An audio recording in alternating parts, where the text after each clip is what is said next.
Good evening, you're watching 7 at 7, the only news bulletin where we curate the day's top 7 stories for our viewers. All right, our top story is the cyclone which is approaching West Bengal and Odisha. Joining me live would be my colleague Manogya Loiwal, who's getting us the very latest up to speed. She's on ground zero. She'd be joining us live. Manogya, I'm going to come right back to you, but let's just quickly cut across to the satellite images that we are getting in of the approaching cyclone. This is what it looks like. Cyclone Umphan approaching India. This is the coastline that you can see right there. And as you see, Odisha, West Bengal, but mostly Odisha, pretty much in the path of this super cyclone. From a severe storm, it has been downgraded to a super cyclone, but still quite serious to make landfall tomorrow morning, May 20th. Let me cut across right now back to my colleague Manogya Loiwal, who's joining us from ground zero. Manogya, tell me exactly where you are. What can we expect? How severe is this storm? Well, I am in the eye of the storm reporting for India today from ground zero in Digha, which will be the area of landfall. The surrounding area, Digha as well as South 24 Parganas, just adjoining districts, will be the ones that will be facing the landfall. Will be the area of landfall tomorrow. This is the place where the sea is roaring like never before, growing louder, raining since evening, and it is expected to grow even more. On one side there would be more rainfall, and on the other you could expect the sea almost approaching up to the beach. On a usual day there is a kilometer of beach in Digha, but today there is nothing. There is almost no distance of beach between the sea and the entire surrounding areas that you see. Most of the areas have been evacuated, but the biggest challenge in present time is the COVID-19 pandemic. Remember, people have been shifted to these cyclone shelters, which have been turned into quarantine centers, and now those who have to be shifted and evacuated from these locations to a safer location, which are mostly schools or these cyclone shelters, which have been operating at quarantine centers, people are more and more reluctant and resistant in even moving towards these centers. Now, for the government administration, the biggest challenge would be safety and a minimal loss possible of life as well as property in the entire 24 hours of cyclone as it approaches from Bay of Bengal towards Bengal coastline and Orissa coastline, with more than 10 districts in Orissa and almost 8 in Bengal put on alert now. You know, the IMD says, Manogya, that the cyclone would possibly touch the wind speed of 200 and maybe just a little over 200 till about 240 kilometers per hour. Right now it is moving towards the northwest direction. When it makes landfall tomorrow, the wind speed is expected to go over 125 kilometers per hour. My question to you, Manogya, before we get into all the reactions, and I'll take one final question, is when Cyclone Fani had made landfall, for 3 minutes, it had recorded 185 kilometers per hour of wind speed. I know you were reporting through Fani as well. What is the difference? Is this storm expected to be as much as Fani, worse than Fani? Because we saw the destruction that Fani had dealt in the wake of the storm. Well, if that was 185, I was in the eye of the storm exactly on the Puri Sea Beach, reporting from there on 3rd May last year when Cyclone Fani struck the entire area of Odisha, devastating a religious city like Puri and turning it as if it never existed. With the damage that it had done with that kind of speed, this could be even worse. With the government predicting, with the IMD predicting that there will be even much more losses. Remember, there is a threat of COVID-19 pandemic. It is like never before that what the world is watching now. And added to that would be the threat of this cyclone, which is moving closer at that kind of speed. The damage would be even much higher. The more the depression, the more the pressure, and the more the damages of the entire area. But what is the basic difference between Puri and Digha is that Puri has more of a coastline that has a lot of sand. Digha has been turned into more of a partial road as well as a lot of stone structures that had been put up. But the damages would be humongous with the kind of speed. If it takes even more speed and moisture, you could expect a massive day tomorrow for Bengal and Odisha. Well, let's just hope it's not massive. Let's just hope, Manogya, that the storm abates, it wanes, especially in wind speed. I know you're reporting from the eye of the storm. I'm going to come back to you at about 10:30 p.m. tonight as well, hours before the storm makes landfall. Appreciate you joining us. Be safe. But, you know, there's no point spreading a little bit of rumor mongering and all of that. Is it going to be worse than Fani, better than Fani? Nobody quite knows that. But yes, we have to prepare for the worst, and that is what the NDRF chief has told two states, the states of Odisha and West Bengal. Listen in. जब landfall होगा वो कल किसी वक्त दिन में, तो वो एक्सट्रीमली सीवियर साइक्लोनिक स्टॉर्म की कैटेगरी में होगा, जो कि फोनी साइक्लोन के बराबर है। अभी फिलहाल 15 टीम उड़ीसा में है जो कि डिप्लॉयड है और ज़मीन पर काम शुरू कर चुकी हैं, अवेयरनेस ड्राइव का, कम्युनिकेशन का और इवैक्यूएशन का। 19 टीमें वेस्ट बंगाल में ग्राउंड पर हैं और 2 टीमें वेस्ट बंगाल में रिजर्व में हैं। 41 टीमों का टोटल डिप्लॉयमेंट दोनों राज्य मिलाकर है, अगर रिजर्व को भी हम लोग मान लें। सभी के पास वायरलेस और सैटेलाइट कम्युनिकेशन है और क्विक डिप्लॉयमेंट एंटेना है। अगर पूरा कम्युनिकेशन ठप भी हो जाता है तब भी वो एनडीआरएफ हेडक्वार्टर के संपर्क में रहेंगे और वहां पर कम्युनिकेशन सेटअप कर सकते हैं लोकल एजेंसीज के लिए।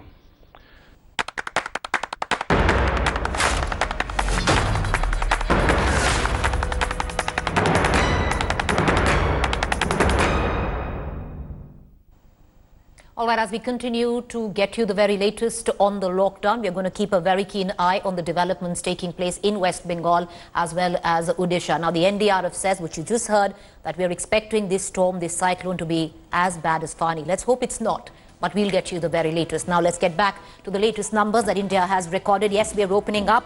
India is opening up its lockdown, trying to balance the humanitarian and economic cost of this pandemic. But our numbers are rising. We have breached the 1 lakh mark over all India's total COVID-19 positive cases. Viewers today stand at 1,01,139. We've recorded 3,163 deaths till now. The worst hit states continue to be the state of Maharashtra, recording total cases of 35,058 and 1,249 deaths. Tamil Nadu is coming in second, recording 11,760. Overall coronavirus positive cases and 81 deaths. Gujarat has the third highest cases in the country at 11,745 positive cases with 694 deaths that the state of Gujarat has in fact recorded. If you just look at it, Gujarat has recorded 694 deaths, even though Tamil Nadu has had higher cases. Tamil Nadu has just recorded 81 deaths. This is what numerically India's fight against COVID-19 looks like. These numbers were collated just about 20 minutes ago by my producer and I. So this is where numerically, like I said, India stands with its fight with COVID-19. Well, the biggest story of the lockdown in India has been the migrants, and there's a political slugfest on as we speak, peaking at the borders between Rajasthan and Uttar Pradesh. A massive political row erupted a day after Yogi Adityanath government allowed Priyanka Gandhi's request to allow 1,000 Congress buses to ferry stranded migrants in UP. The UP government now claims Priyanka's list of buses had 2-wheelers and 3-wheelers. The Congress alleges that its buses were denied permission. This is what the politics behind this entire plight of migrant looks like right now. Take a look.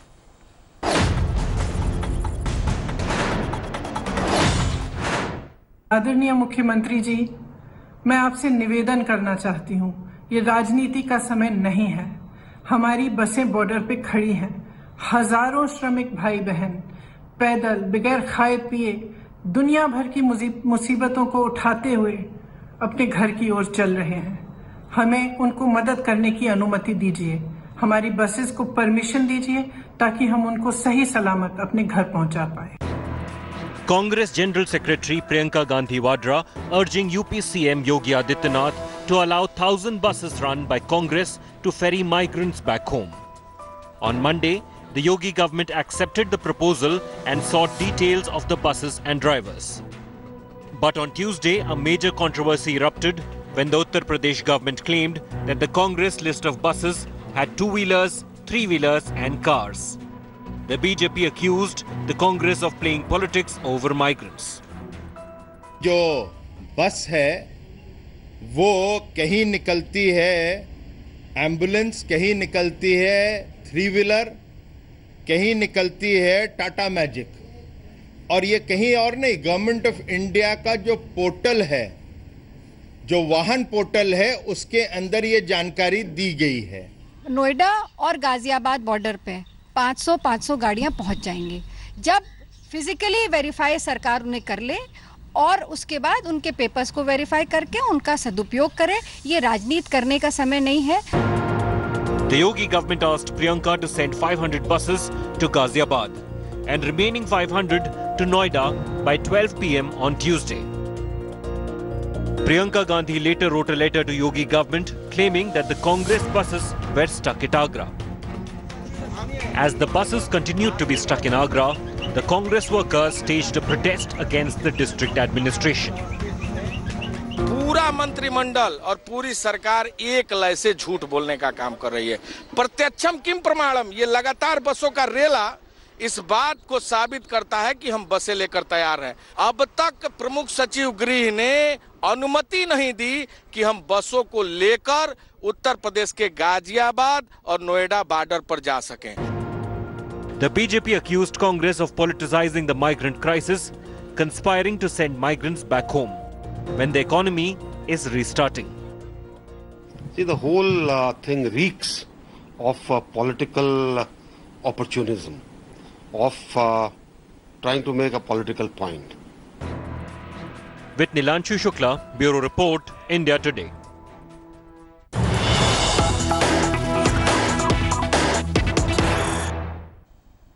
All right, more news break coming in. Priyanka Gandhi has now lashed out at Yogi Adityanath government in a tweet which she's just put out. Priyanka Gandhi has said Yogi government has crossed all limits of politicizing the migrants. She said that instead of helping migrants, the government is blocking their way. That if Yogi government wants, they can even put up BJP banners on buses. Meanwhile, UP government has said that there is no record found of 70 vehicles part of the Priyanka Gandhi bus for migrants list. Also 31 of them are autos. Priyanka Gandhi tweeting just a short while back, the political crisis, the border face-off is just not abating. All of this while a pandemic continues, a cyclone approaches, but politics is on.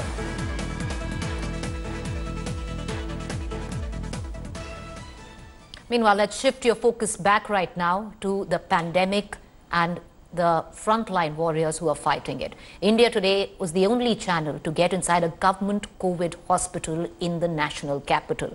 We also entered the ICU, and the reason why we entered the ICU is only one, because we wanted to show you that this is not life-threatening. You can be inside the ICU and you can come out of it. Many of the people told us exactly that. They wanted their voices heard. The paramedics working inside the ICU wanted to reach out to the viewers. That is why we went in there. Listen in.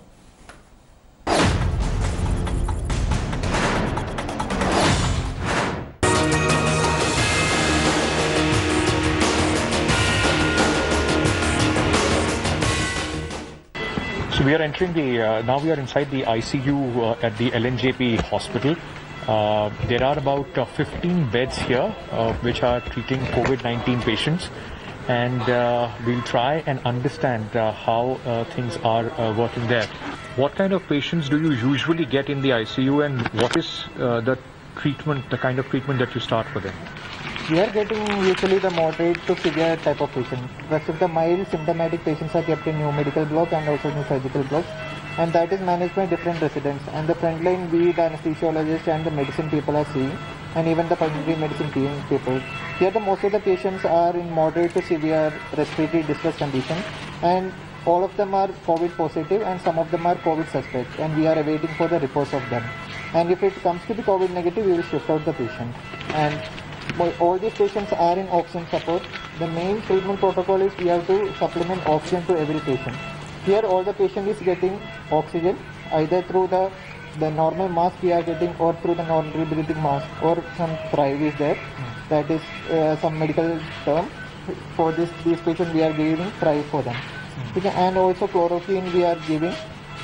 These are all experimental treatments we are giving here, and plasma therapy also has started, and it is also showing some good results. And so are there any patients those who are on ventilator or anything that's kind of a support as well here? Yeah, most of the patients are having the features of acute respiratory distress syndrome. This means the patient is not able to breathe so well, and the oxygen level in the blood is getting very low. And we are mostly avoiding ventilators because we are seeing the research in the West that most of the 60 to 70% of the patients who are going into ventilator are not able to come back. So we are avoiding for the maximum, but we have also patients in ventilators also. Abhi aapka shift, it's your shift right now? Sorry? Your shift right now. It's difficult to even listen to what I am saying in the PP. Yes, because of PP, it's very difficult to listen. Na? How many patients? अभी 15 patients हैं आपके पास? 15 patients. The ICU is full. अभी beds are full. Yes. How difficult it is? Normal time में भी ICU में बहुत stress रहता है. अभी COVID-19 को लेकर how difficult it is? Is the stress more? Yes, it is. I think the stress level has doubled up. If the patients beds are full and the COVID का जो phobia है and a lot of stress regarding it, we are staying away from the families, away from the kids and working, staying alone in the hotels. That is all adding to our stress. And either working with the COVID patient is another stress. So the environment has become very stressful for us. Well, this is the situation in the national capital. Karnataka has eased relaxations across the state. Karnataka government has allowed public transport services to operate, shops to open from today except in containment zones. But as hotels continue to remain shut, the State Hotel Association has decided to stop home delivery services as a sign of protest. Salons have also opened up after almost 2 months in the state. However, they're only offering services of haircuts and trimming of beard for men. We bring you this ground report. Now with the state government actually giving permission under lockdown 4.0 for barbers and salons to be open, I've decided to actually come over here and see how safe it is. Because one of the biggest apprehensions for customers is, will it be safe when they actually get a haircut done or trim their beards? So I've come to this particular place. You already saw when I entered, I had to use a hand sanitizer, I had to cover my shoes, and they also checked my temperature. So basically at Impressive over here, what they're actually doing is this. You can clearly see he wears a face mask, he wears a face shield. He's also wearing gloves over here so that you feel safe when you come and get yourself a haircut, or even like what I'm doing now is to trim my beard. Apart from that, he also tells me they will sanitize this particular seat before I sit there.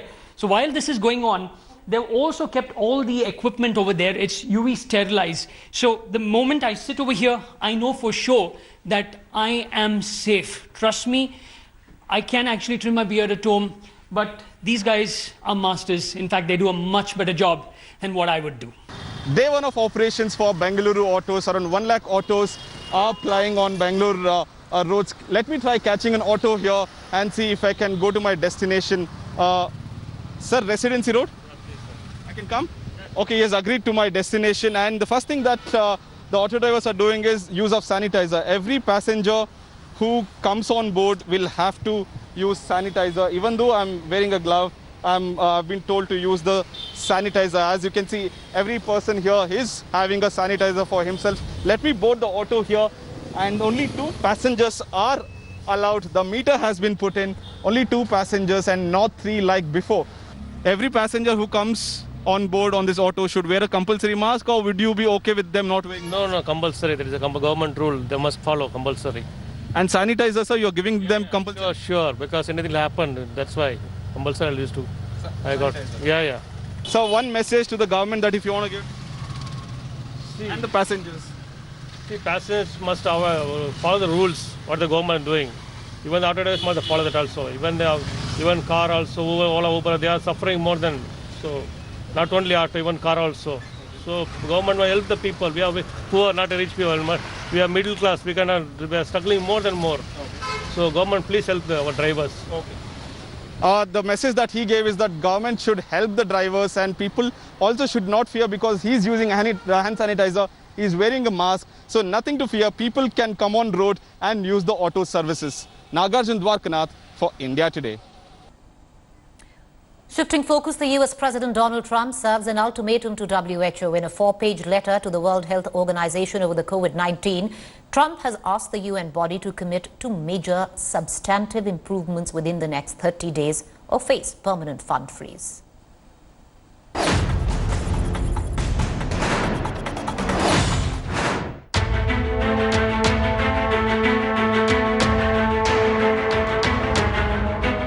He's known to be angry, outspoken, and totally unpredictable. But even with that fearsome reputation, President Trump has outdone himself. the COVID-19 crisis fueling his angriest ever words. To be successful, the target of Trump's epic rage, none other than World Health Organization chief Dr. Tedros Adhanom, a man who has directly been accused in the past of being a Chinese accomplice in the COVID-19 pandemic. But over 4 pages and 14 points, Trump has amplified his rage into a damaging dossier against the WHO with a stinging ultimatum. Either the WHO gets out of China's orbit and reforms itself, or the US makes its funding pause a permanent feature. Here's a look at Trump's letter's 5 most damaging attacks.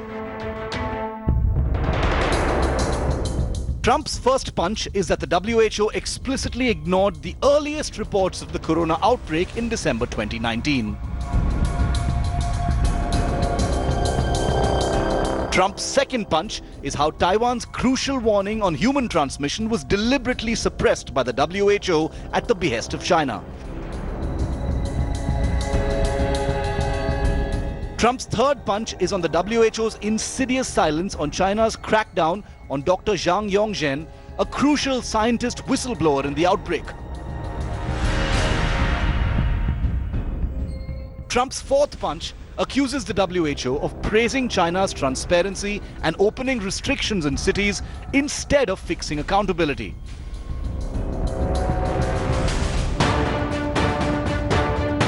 And finally, a grave charge that the WHO deliberately downplayed the risk of asymptomatic spread of COVID-19. The letter comes as a blistering climax to Trump's escalating anger against the WHO and its chief over the last few weeks. We help fund the World Health Organization. We use it like everyone else does. They gave us a lot of very bad advice, terrible advice. They were wrong so much, always on the side of China. China paid $40 million last year, and we've been paying $450 million a year for many years. Somehow that doesn't work out too well. So I was thinking about bringing our $450 down to $40. The US is a far bigger funder of the WHO than China, pledging a whopping $893 million in 2019 compared with just $76 million by China. And this explains Trump's rage. And that's why his letter ends with the scathing allegation that the WHO has meticulously dodged a call for an investigation into the origins of the Chinese virus, even as the world has rallied together to dig deeper. Earlier this week, cornered and under enormous global pressure, and with the numbers stacking up, Chinese President Xi Jinping finally gave in and said his country would support a comprehensive review of the pandemic. For the WHO and Tedros, the world is watching. Bureau Report, India Today. All right, every day at 7, we end the bulletin by busting certain claims that float about on WhatsApp groups, social media. So let me begin. Claim number 1. You might have seen it on a WhatsApp group or possibly on Facebook. No vegetarian has been affected by COVID-19. Well, the fact check on that is it's false, wrongly attributed to WHO. And there you go, false. Another claim floating about, Muslims offer namaz in Delhi. Now, there was a picture going about on social media. Muslims violating lockdown rules. Well, the fact check on that, false. This viral image that you see right there is from December 2018. False again. Another claim floating about is a viral picture which shows 1,000 buses arranged by Priyanka Gandhi in Uttar Pradesh, where the political face-off continues to brew. The fact check on that, the picture was taken at the Kumbh Mela in Prayagraj last year, and this is not the Agra border. However, there is another line which is right now of buses standing at the Agra border, but this isn't it, so false again. With that fact check, it's a wrap on 7 at 7. Up next, our consulting editor, Rajdeep Sardesai with Corona Info. Thank you for joining us. We'll see you tomorrow.